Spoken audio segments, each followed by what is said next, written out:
Bonjour mon frère, bonjour ma sœur. Bonjour particulièrement à toutes mes sœurs pasteurs et à toutes nos épouses pasteurs. Je loue votre engagement vertueux dans la propagation de l'évangile de Jésus-Christ. C'est une lourde mission. Mais ce qui m'amène ce matin à parler de ce thème, ce n'est pas parce que je veux partager mon point de vue. C'est juste parce que j'estime qu'il a fait couler trop d'encre dans le peuple de Dieu. Et voilà donc pourquoi j'ai voulu intituler cet exposé « Ces femmes pasteurs ». Est-il permis à la femme d'enseigner la parole de Jésus-Christ? J'ai choisi ce thème pourquoi? Pas parce que je veux apporter une réponse ou imposer mon point de vue.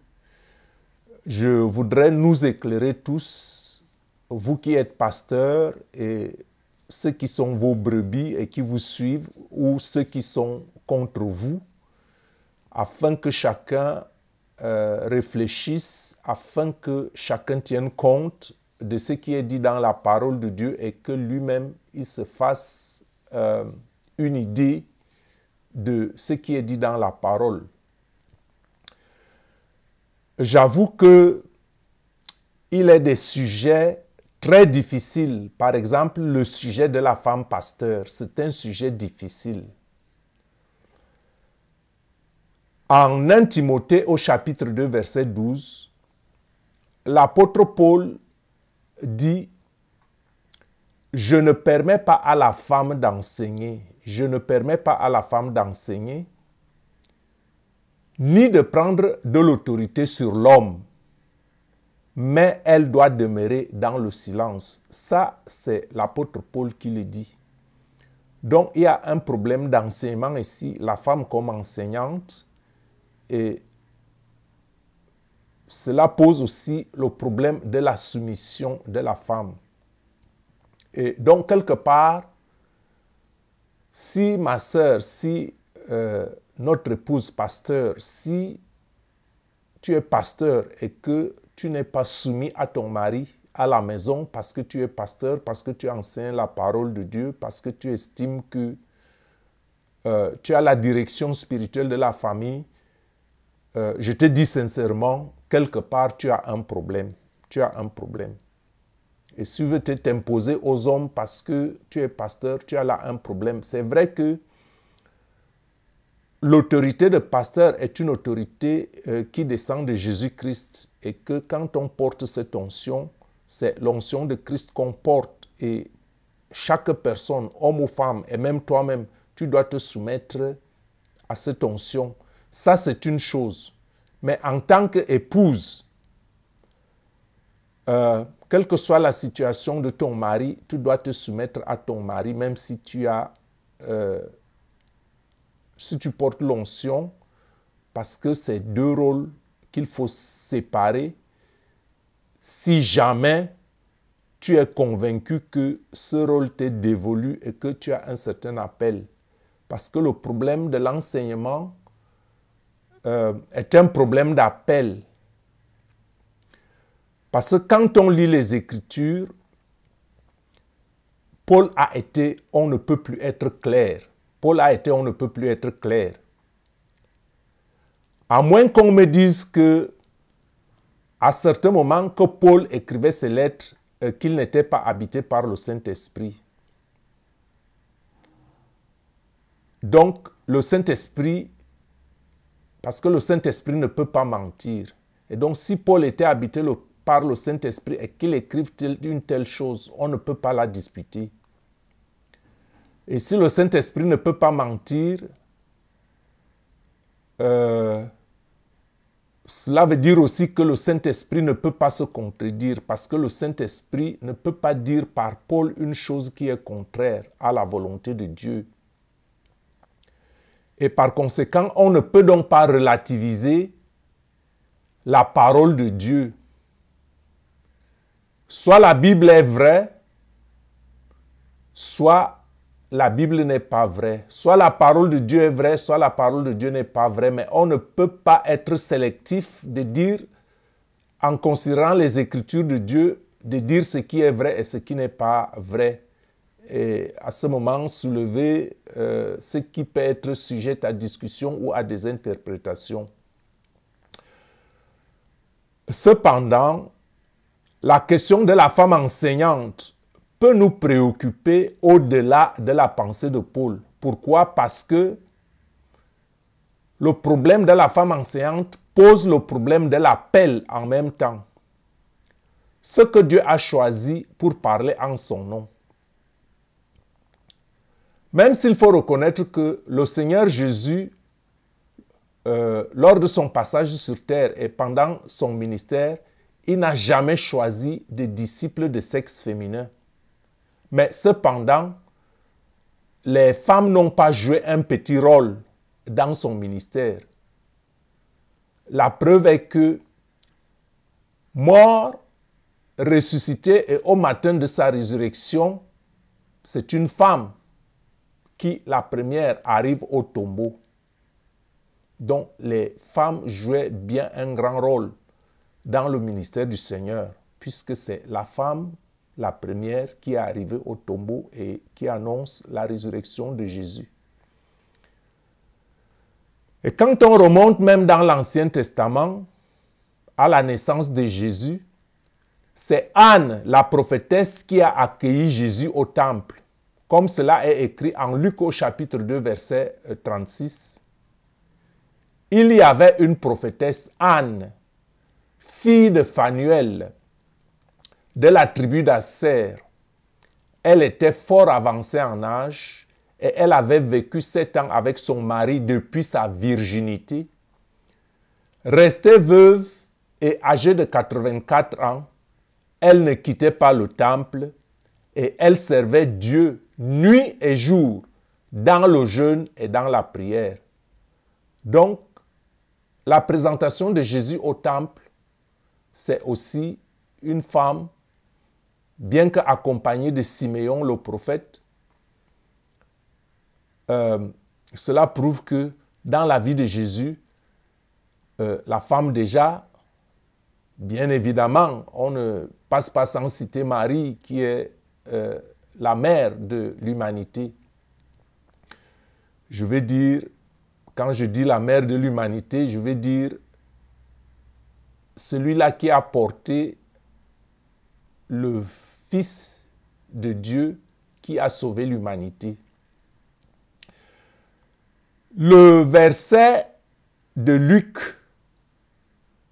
au chapitre 2, verset 38, donc, ajoute, étant survenue, elle aussi, il s'agit de Anne ici, à cette même heure, elle louait Dieu et elle parlait de Jésus à tous ceux qui attendaient la délivrance de Jérusalem.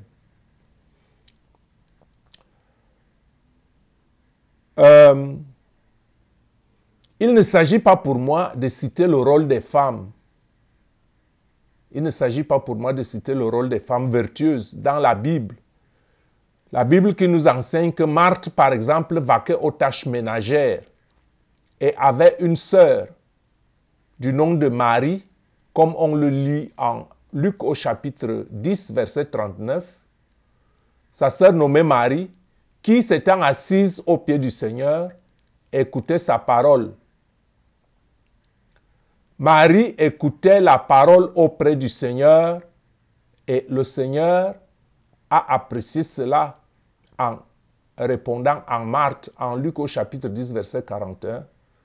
Le Seigneur a apprécié que Marthe était assise à ses pieds et écoutait la parole. Le Seigneur a dit à ce sujet, Marthe, Marthe, tu t'inquiètes et tu t'agites pour beaucoup de choses. Elle qui faisait le ménage, elle préparait certainement que le repas que le Seigneur allait manger, mais le Seigneur dit quand même, Marthe, Marthe, tu t'agites et tu t'inquiètes pour beaucoup de choses. Une seule chose est nécessaire.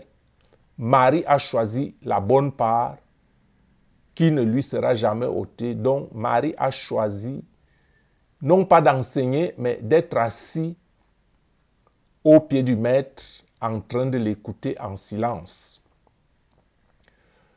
Donc, mon frère, ma sœur, épouse, pasteur, les voies du Seigneur sont insondables. Je dis, les voies du Seigneur sont insondables. Pourquoi? Parce que nous connaissons l'histoire de Rahab, la femme prostituée cananéenne, habitant Jéricho, et qui a hébergé les espions envoyés par Josué.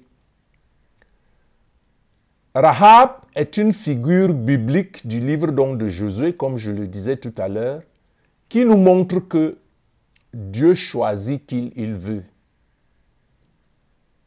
Rahab, la prostituée païenne de Jéricho, qui intègre le peuple de Dieu parce que Dieu l'a choisi, parce que ce n'était pas un hasard que Jéricho devait être exploré avant d'être récupéré.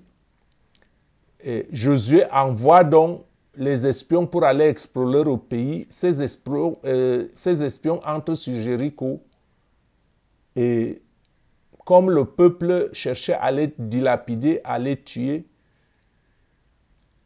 les espions trouvent refuge chez une prostituée qui les fait sortir par la fenêtre. Et cette femme païenne, qui n'était pas intègre, retrouve par la volonté de Dieu l'intégrité à cause de son bon cœur d'avoir protégé les envoyés de Dieu. D'autre part, le chapitre 8 de Romains, à partir du verset 29, dit que ce que Dieu a connu d'avance, il les a aussi prédestinés à être semblables à l'image de son Fils, afin que son Fils fût le premier-né entre plusieurs frères. Bon, quand on dit frères ici, je suppose que c'est frères et sœurs, parce que frère ne veut pas seulement dire les hommes. Et ceux qu'il a prédestinés, il les a aussi appelés. Et ceux qu'il a appelés, il les a aussi justifiés. Et ceux qu'il a justifiés, il les a aussi glorifiés. Donc, même si le passage de 1 Corinthiens au chapitre 14, versets 34 à 25, ne nous laisse pas indifférents, ce chapitre de 14 de 1 Corinthiens, les versets 34 et 35, nous laisse réfléchir. Parce que ces versets ont servi longtemps à justifier l'interdiction faite aux femmes d'enseigner, comme on l'avait lu tout à l'heure en 1 Timothée. Ces versets, on s'en est servi pour justifier l'interdiction faite aux femmes d'enseigner et d'annoncer la parole dans l'assemblée du peuple de Dieu. Dans certaines églises et dans certains pays, il est d'ailleurs utilisé comme tel que les femmes ne doivent pas enseigner et les femmes ne sont pas appelées au ministère de la prédication. Et on peut lire 1 Corinthiens 14 à partir du verset 34 qui stipule que les femmes se taisent dans les assemblées, car il ne leur est pas permis d'y parler, mais qu'elles soient soumises, selon que le dit aussi la loi. Verset 35 dit, si elles veulent s'instruire sur quelque chose, qu'elles interrogent leur mari à la maison, car il est malséant à une femme de parler dans l'église. C'est le verset qui le dit. Et le verset 36 ajoute, est-ce de chez vous, dit Paul, que la parole de Dieu est sortie? Ou est-ce à vous seul qu'elle est parvenue? Si quelqu'un croit être prophète ou inspiré, qu'il reconnaisse que ce que je vous écris est un commandement du Seigneur. Si quelqu'un croit être prophète ou inspiré, qu'il reconnaisse que ce que je vous écris est un commandement du Seigneur. Et si quelqu'un l'ignore, qu'il l'ignore, dit Paul. Et moi, je vous dis maintenant, j'ai dit que je ne prends pas position, mais je appelle seulement à votre conscience. Et moi, je vous dis, si quelqu'un, je voulais dire, si une femme se sent appelée au ministère, qu'elle réponde à son appel, pourvu qu'elle se rassure que son appel vient de Dieu. Paul a dit, si quelqu'un ignore le commandement du Seigneur, qu'il l'ignore. Paul l'a dit clairement. Et Paul a aussi dit que si quelqu'un pense être le prophète de Dieu ou qu'il est inspiré par la prophétie, il doit considérer que ce que lui, Paul, a dit à ce sujet du ministère des femmes, que c'est un commandement du Seigneur.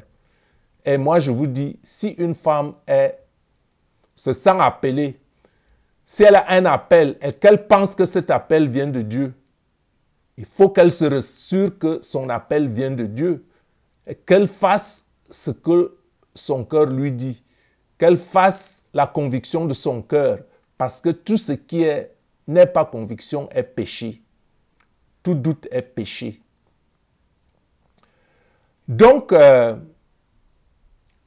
si une femme est pasteur et qu'elle pense qu'elle a un appel du Seigneur à être pasteur, qu'elle réponde à cet appel, pourvu qu'elle se rassure que c'est l'appel de Dieu. Car chacun répondra à son appel, conformément à la parole de Dieu et à l'appel de Dieu. Pourquoi? Parce qu'il y a la parole de Dieu et il y a l'appel de Dieu. L'une et l'autre sont de Dieu. Donc, nous devons obéir à l'appel et nous devons obéir à la parole. Chacun en ce qui le concerne. J'en ai terminé. Mes frères, mes sœurs pasteurs, mes épouses pasteurs, nous vous aimons, nous louons votre courage et nous louons votre engagement vertueux dans le service de l'évangélisation. Vous apportez votre pierre à l'édification, à l'avancement du royaume sur terre, mais rassurez-vous que votre appel vient de Dieu et faites votre travail avec conviction et vertu, mais cependant, restez soumise à la maison. J'ai dit tout à l'heure quelque chose au sujet de Marie. J'ai dit que Marie était la mère de l'humanité. Quand je dis que Marie est la mère de l'humanité, il ne faut pas mal me comprendre. Parce qu'il faut quand même parler de Marie, parce qu'il y a certaines choses ou certaines personnes aussi qui pensent qu'il faut exclure Marie, qu'il ne faut même pas parler de Marie parce que la parole de Dieu dit que le seul nom qui a été donné aux hommes afin que les hommes soient sauvés, c'est Jésus-Christ. Et que Jésus-Christ seul est le chemin, la vérité et la vie. Et je l'ai déjà dit, pour ceux qui veulent séparer la mère et son fils, chacun a sa conscience. Et pour ceux qui pensent maintenant qu'ils doivent déifier Marie, il faut lire les Écritures, si les Écritures le disent. Les Écritures ne disent pas qu'il faut déifier Marie. Les Écritures disent que Marie a trouvé grâce. Marie a trouvé grâce. Et Marie était une femme soumise. Et Marie était une femme vertueuse. Pas seulement la virginité dans le sens physique, mais aussi la virginité dans le sens spirituel. C'est-à-dire qu'elle avait une pensée pure, elle avait une âme pure, elle avait un esprit pur. Et voilà pourquoi le Saint-Esprit a pu descendre sur elle dans sa plénitude. Et elle a accouché un homme sur qui est descendu aussi l'Esprit de Dieu dans sa plénitude. Donc, que les gens ne disent pas que je m'oppose maintenant à celui qui tranche tel ou tel sujet, mais je veux juste éclairer les uns et les autres afin que chaque chose soit à sa place, afin que chacun juge sa conscience, afin que la parole de Dieu soit proclamée telle qu'elle a été écrite. Et si quelqu'un pense avoir une révélation, c'est une bonne chose. Sauf que la révélation ne doit pas forcément contredire ce qui est écrit. Mes frères, mes sœurs, soyez bénis au nom tout puissant de Jésus-Christ. Je vous aime, je vous aime, je vous aime. Soyez bénis au nom de Jésus et j'appelle à l'unité du corps du Christ, j'appelle à l'unité des croyances, j'appelle à l'unité des hommes et des femmes parce que nous sommes un seul corps, une seule âme, un même esprit, un même Dieu. Soyez bénis, je suis votre serviteur et frère Gabriel Messi, je vous aime.